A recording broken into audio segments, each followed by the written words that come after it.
this is Minu at AngularLink, and this is the 5th video in our series Learn the Tenses. Today we're going to talk about state verbs. This is a special group of verbs that you need to know about. And by the end of this video, you will know what they are and how to use them correctly. So, when you're ready, we can begin. Right, before we look at state verbs and differentiate them from action verbs, I'd like to give you a quick overview of the tenses that we've already looked at together.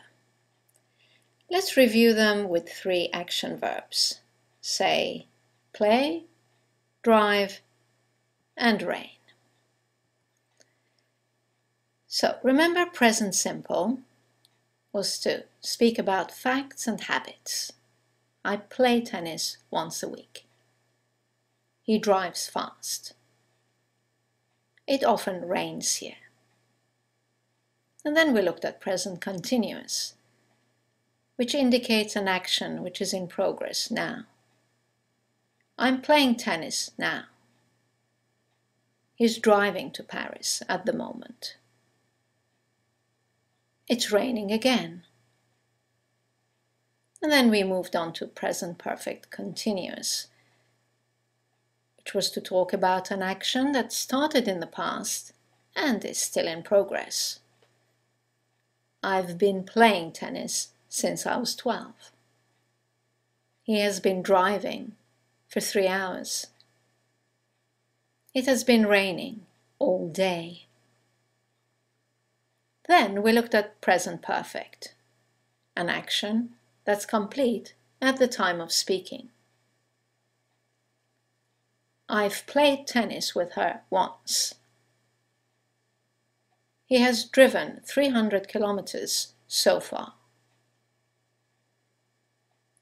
It has rained 3 times this week. And then we looked at past simple, which was for an action completed at a specific time in the past. I played tennis with her when we were in Spain. He drove 100 kilometers before sunrise.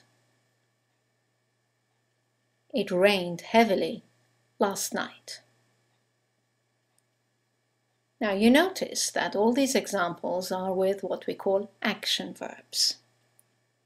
So what is the difference between an action verb and a state verb?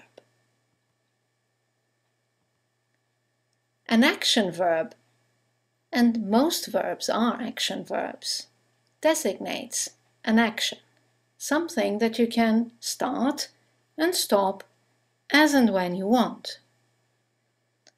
By contrast, a state verb, and there are only a few of them, designates a mental state that you cannot really start and stop whenever you want. There is a sense of continuity in them, such as be, have, exist, know, etc. And because of this sense of continuity, they don't take continuous tenses. That's what you have to be careful with. When you're using your tenses, you've got to be careful not to put a state verb in the continuous form. For example, let's look at the verb to be. I'm being tired now. Doesn't sound right, does it? Because it's a state verb. We only use simple tenses with state verbs. So I'm being tired now changes to I'm tired now. Or I've been being tired all day sounds really strange. Again, because the verb to be is a state verb. Keep it to a simple tense. In this case, present perfect simple.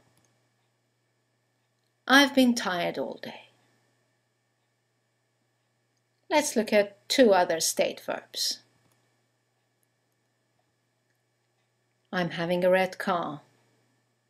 Can't do, because it's a state verb. I have a red car. And I've had this car since 2006. One more example of a state verb not taking a continuous tense. I'm knowing this man. No. Simply, I know this man. And I've known him for many years. Now there are 4 verbs that can be a bit tricky because they can be either state or action. Let's look at the first one. We've already had an example of this. It's the verb have. We saw the sentence, I have a red car. In this example, the verb to have means to own, something that belongs to you. It's a state verb. However, the verb have replaces many other verbs like eat and drink and smoke. It designates an experience or taking something. In this case, it's an action verb and it can take any continuous tense. For example, I'm having breakfast, or they're having a good time. The next verb that can be tricky is the verb think. Again, it has 2 meanings. It can mean to believe, in which case it's a state verb, and you must avoid continuous tenses here. For example, I think you're right. But think also means to reflect. Like you can be thinking about something, then stop thinking about it and come back to it later. So it's an action verb. Example, I've been thinking about selling my house. The last 2 verbs you have to be careful of are verbs to live and to work. Again, they can be considered as an action verb or a state verb. It depends on the situation, on the circumstances, on the context. Many times, whether you use it as a state or an action verb, whether you put it in the continuous or simple form, doesn't matter really, they mean the same thing. So you could say, I've been living here for 10 years, or I've lived here for 10 years. And the same with the verb work. Sometimes it's an action. You can start and stop working, for example, on a project. And sometimes it's just your job. So there is that sense of continuity in it already. So feel which one is more appropriate. Both are correct. You can say, he has been working there since 2008, or he's worked there since 2008. Well, that's all for state verbs. I hope you've enjoyed this video. For more information, you can go to our website, anglolink.com, read the explanations, do some exercises to reinforce this point. Thank you for watching, and I look forward to seeing you in our next video. Bye now.